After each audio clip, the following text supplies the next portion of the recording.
Hello friends, I am Anjali. In this class, we are describe about the cell the unit of life.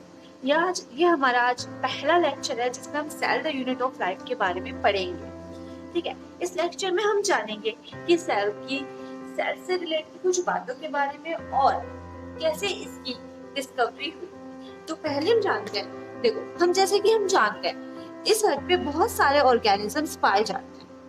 ठीक है, अर्थ पे बहुत सारे organisms पाए जाते हैं। उनमें से कुछ चीजों को हम लिविंग बोलते हैं और कुछ चीजों को नॉन लिविंग बोलते हैं। ऐसे किस बेसिस पे बोलते हैं? हम बोलते हैं ऐसा इसलिए एज वी नो ऑर्गेनिजम्स जो होते हैं, जैसा कि हम जानते हैं ऑर्गेनिजम्स में हमें ऑर्गन सिस्टम देखने को मिलता है। इस ऑर्गन सिस्टम्स में हमें ऑर्गन देखने को मिलते हैं। ऑर्गन में हमें टिश्यूज देखने को मिलते हैं और टिश्यूज मिलके बने होते हैं सेल से। सेल्स के अंदर माइक्रोबॉडीज पाई जाती हैं जिन्हें हम ऑर्गेनल्स भी बोलते हैं। ऑर्गेनल्स भी पाए जाते हैं। ठीक है, देखो अब जो हमारे ऑर्गेनल्स है, जो सेल्स के अंदर हमें ऑर्गेनल्स देखने को मिलते हैं, इन्हें हम कभी भी लिविंग नहीं बोल सकते। क्यों नहीं बोल सकते? क्योंकि इनका एक सेल में पर्टिकुलर फंक्शन है। बट जैसे माइटोकॉन्ड्रिया, सेल्स में ये एक सेल है, इसके अंदर ये माइटोकॉन्ड्रिया जो होता है, इसका काम होता है एनर्जी का फॉर्मेशन करना। बट ये एनर्जी के फॉर्मेशन के अलावा इसे इन दूसरा कोई काम नहीं करता। तो एनर्जी का फॉर्मेशन किया, उस एनर्जी को हमेशा रिस्टोर करके तो रहेगा नहीं, कहीं ना कहीं तो यूज करेगा ही ना।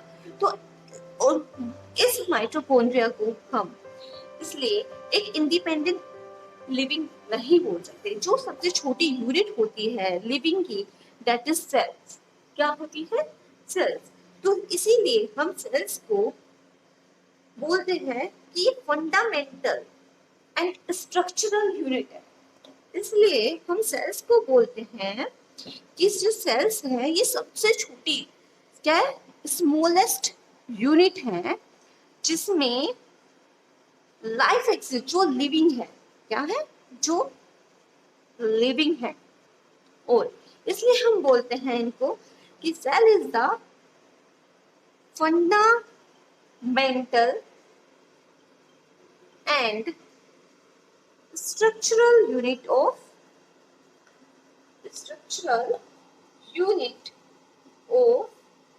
लाइफ।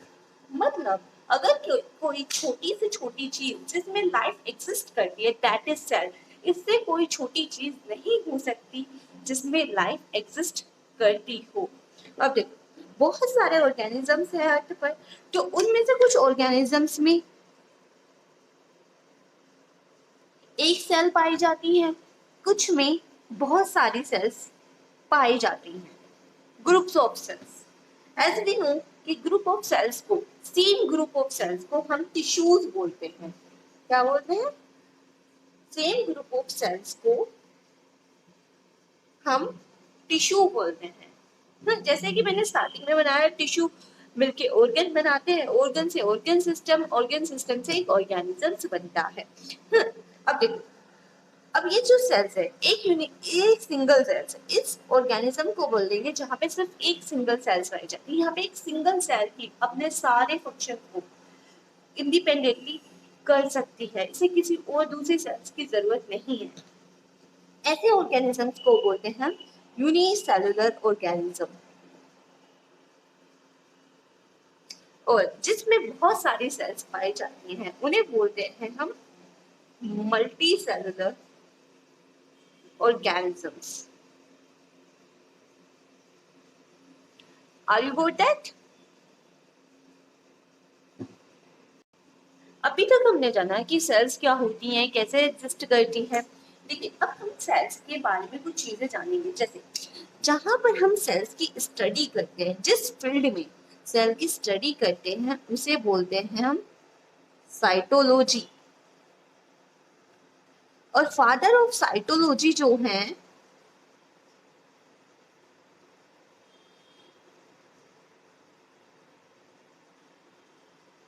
दैट इज रुडोल्फ विर्को,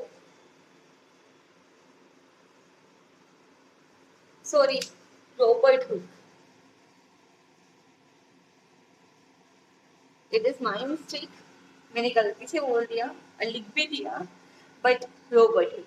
इसलिए इन्हें ऐसा इसलिए बोला, रॉबर्ट हुक को फादर ऑफ साइकोलॉजी इसलिए बोला जाता है क्योंकि इन्होंने पहली बार एक सेल की डिस्कवरी की थी, सेल की डिस्कवरी की थी, इसलिए इन्हें फादर ऑफ साइकोलॉजी बोला जाता है। बट इन्होंने जो सेल डिस्कवर की थी दैट इज डेड सेल।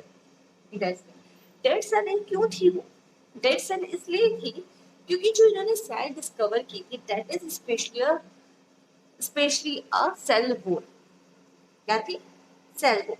वो सेल टोटली सेल नहीं थी, वो एक सेल वॉल, इसीलिए इसे हम डेड सेल बोलते हैं। तो बट इन्होंने सेल की फाउंडेशंस रख दी थी, तो इसी वजह से इन्हें फादर ऑफ साइकोलॉजी बोला जाता है। अब जो Robert Hooke, father of psychology, जो इन्होंने बुक लिखी थी जिसके बारे में इन्होंने सेल्स की पूरी डिस्कवरी के बारे में बताता है दैट इज माइक्रोग्राफिया। इस माइक्रोग्राफिया बुक के चैप्टर नंबर 18 में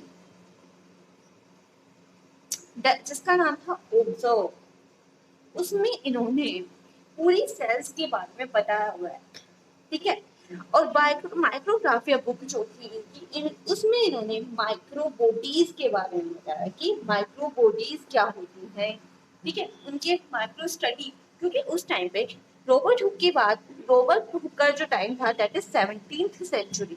उस 17th सेंचुरी में छोटी छोटी माइक्रो लेवल्स पे चीजें जानने के लोगों को छोटे छोटे लेवल पे चीजें जानने का बहुत ज्यादा शौक था कि कैसे क्या होता है। तो इसलिए उस टाइम पे जो पहली बार स्टडी की थी इनकी जो बुक थी दैट इज माइक्रोग्राफिया, जिन्होंने इसमें माइक्रोबॉडीज के बारे में बताया। ये क्या थे?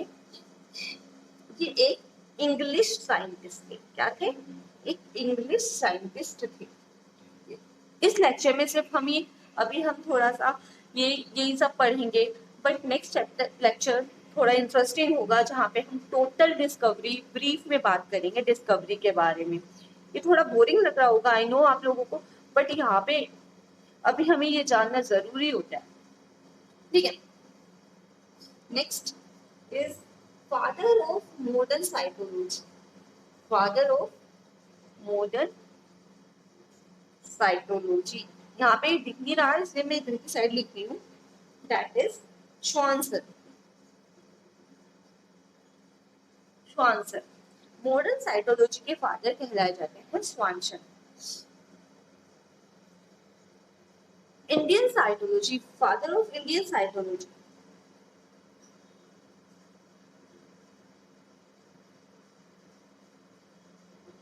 या इंडियन साइकोलॉजिस्ट बोल दो, जो बहुत फेमस इंडियन साइकोलॉजिस्ट हैं that is psychologist, that is A.K. Sharma. Okay, अब देखो हमने सेल की स्टडी के बारे में जाना, उसके फादर ऑफ साइकोलॉजी जाना, उनकी बुक्स के बारे में जाना, फादर ऑफ मॉडर्न साइकोलॉजी के बारे में जाना, इंडियन साइकोलॉजिस्ट के बारे में जाना।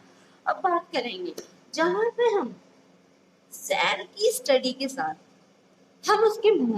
हम जहां पर हम सेल की स्टडी के साथ साथ उसके मेटाबॉलिक एक्टिविटी की भी बात करते हैं, मतलब सेल की पूरी स्टडी कर रहे हैं और मेटाबॉलिक एक्टिविटी की भी बात कर रहे हैं, उस ब्रांच को हम बोलते हैं सेल बायोलॉजी। क्या? सेल बायोलॉजी, ठीक है। अब थोड़ा सा हम आगे बात करते हैं। अब हम डायरेक्ट डिस्कवरी की बात करते हैं, ठीक है। डिस्कवरी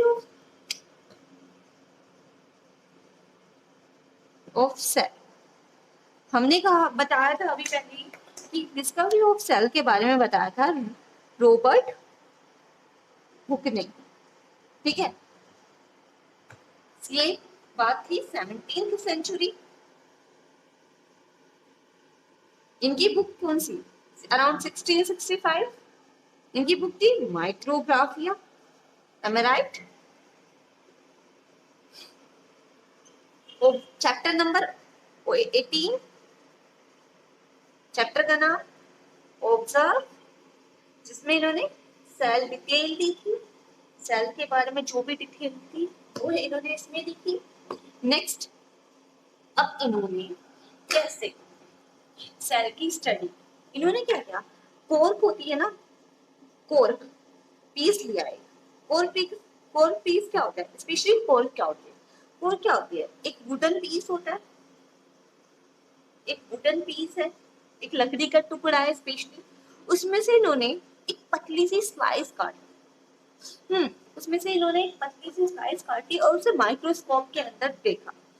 उस वुडन कॉर्क को इन्होंने माइक्रोस्कोप के अंदर जब देखा तो उन्होंने देखा कि उसके अंदर कुछ ऐसे हनीकॉम्ब लाइक स्ट्रक्चर देखने को मिल रहे हैं। ठीक है, इस टाइप के हनीकॉम्ब, बहुत सारे इस टाइप के हनीकॉम्ब लाइक स्ट्रक्चर देखने को।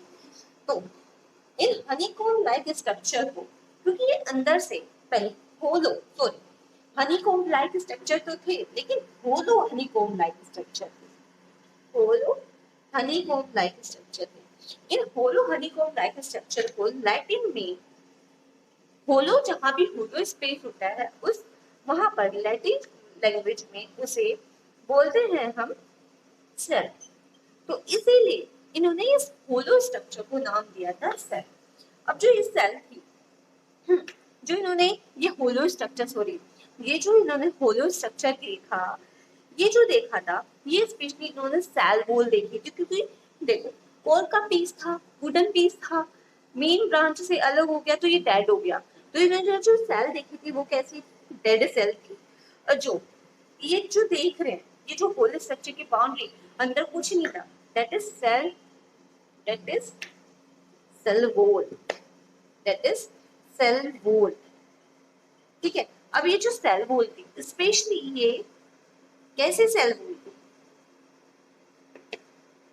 ये शुगराइज्ड सेल वॉल थी, कैसे थी, शुगराइज्ड सेल वॉल। ठीक है, इस तरह से रॉबर्ट हुक ने सेल की डिस्कवरी की। और बट जो इन्होंने जो सेल देखी वो थी कैसी सेल, वो थी डेड सेल, जिसमें सिर्फ इन्होंने क्या देखा, सेल वॉल देखी, और जो कैसी थी, शुगराइज्ड सेल थी। बट जो इन्होंने, जो नेक्स्ट जो साइंटिस्ट थे दैट इज एंटोन वॉन लेeuwenhoek, जिन्होंने एक लिविंग सेल वॉल की डिस्कवरी करे, जिसे हम नेक्स्ट लेक्चर में पढ़ेंगे। ठीक है, अगर आपको एंटोन वॉन लेeuwenhoek की स्टोरी जानना है तो please connect it to me, and thank you so much.